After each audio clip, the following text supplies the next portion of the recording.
and coal and minerals out of the world and just replace them back filled with water and think, oh, okay, Christchurch earthquake, just all of a sudden it happens. Then 12 months later, we've had 12, there's like, 1, 2, 3,000 earthquakes after that. What's happening in the world, now we've got tidal waves, tsunamis happening here.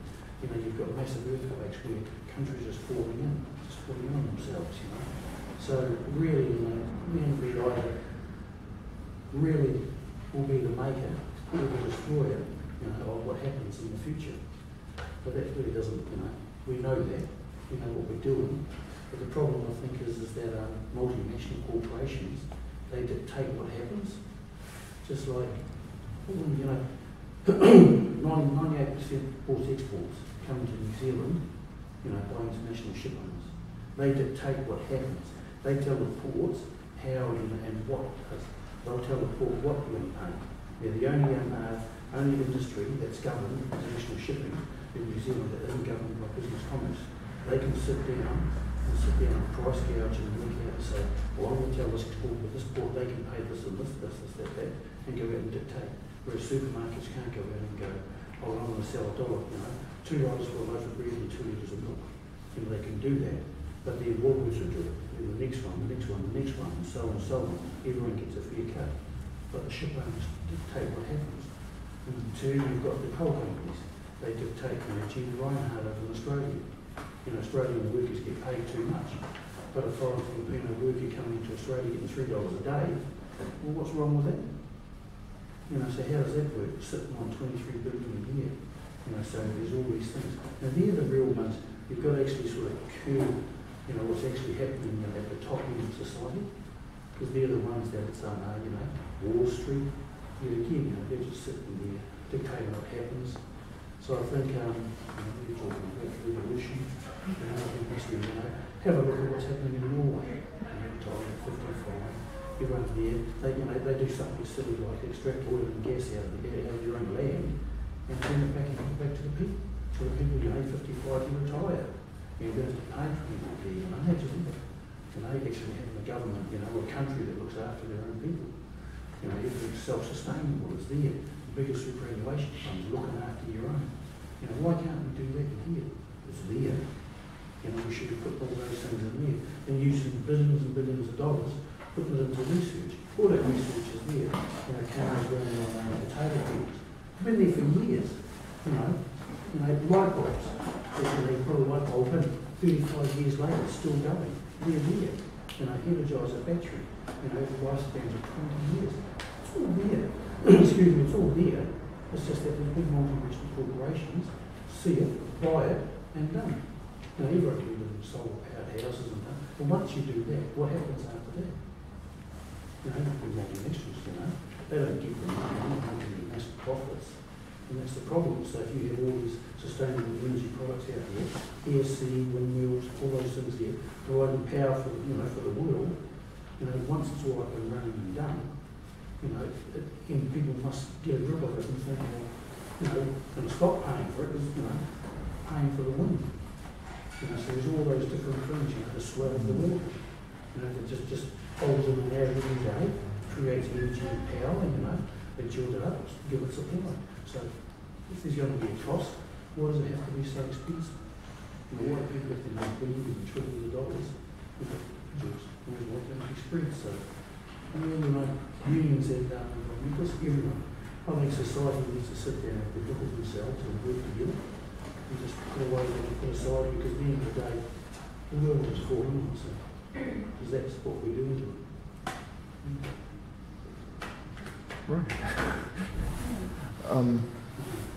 Sharp knives. Oh.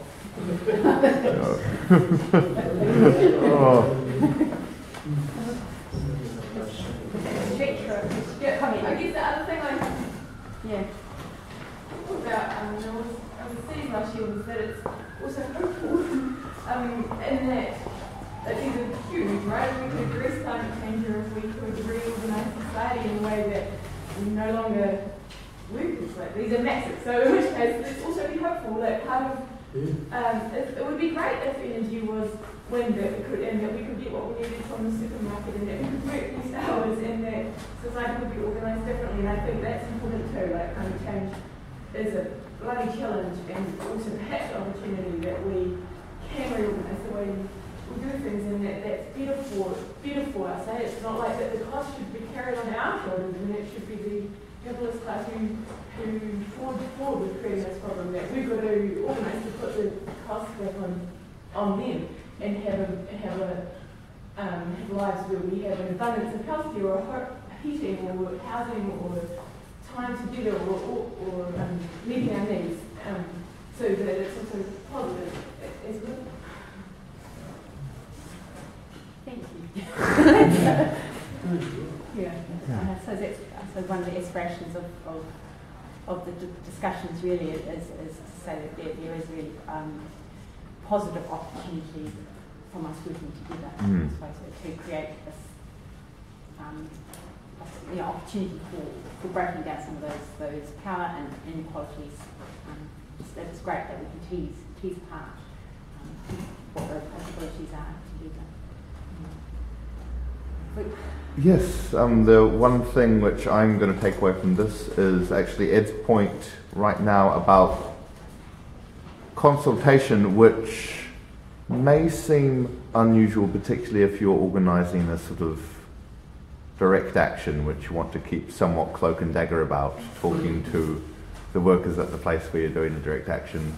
I'm not sure quite how that would work, but I don't think it would be a hard one. Like if you were going to have a direct action, we didn't really, disadvantage us in any way. yeah. And it's like have a chat to them. Yeah, if we were to block a ship exiting the harbour, would the workers would still be paid, presumably, yeah? Oh, Yeah? Around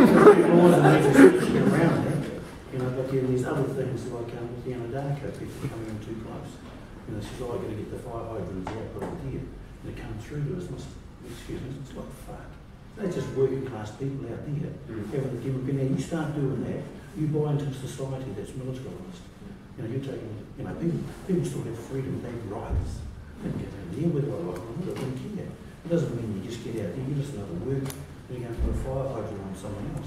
So where that happened, that wasn't any of our members, and then in the end, now blokes, I just give them a directive, they went down and stood over the Americans, that were on board, and got the fire hydrants turned on. Right. It's I don't care. If you go and do it in your own country, I don't think you come out to New Zealand and start treating, workers. Because once workers, start turning on themselves, you're gone. It's just a society's free for all. That's capitalist and it's purist. Capitalist system. That's what it's all about. Maybe that's why so much effort has been put into promoting the concept of individualism over the last few decades. Yeah. This might be a moment to finish up, I think.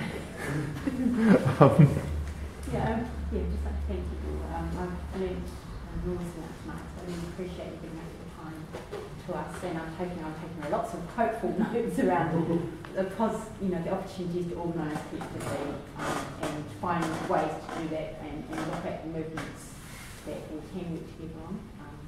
And I've come with a really concrete suggestion about getting more groups along to the union and environmental group, where we can start more of those dialogues. And I'm feeling like, obviously the TPPA is a really also good one that we've got lots of commonality really around.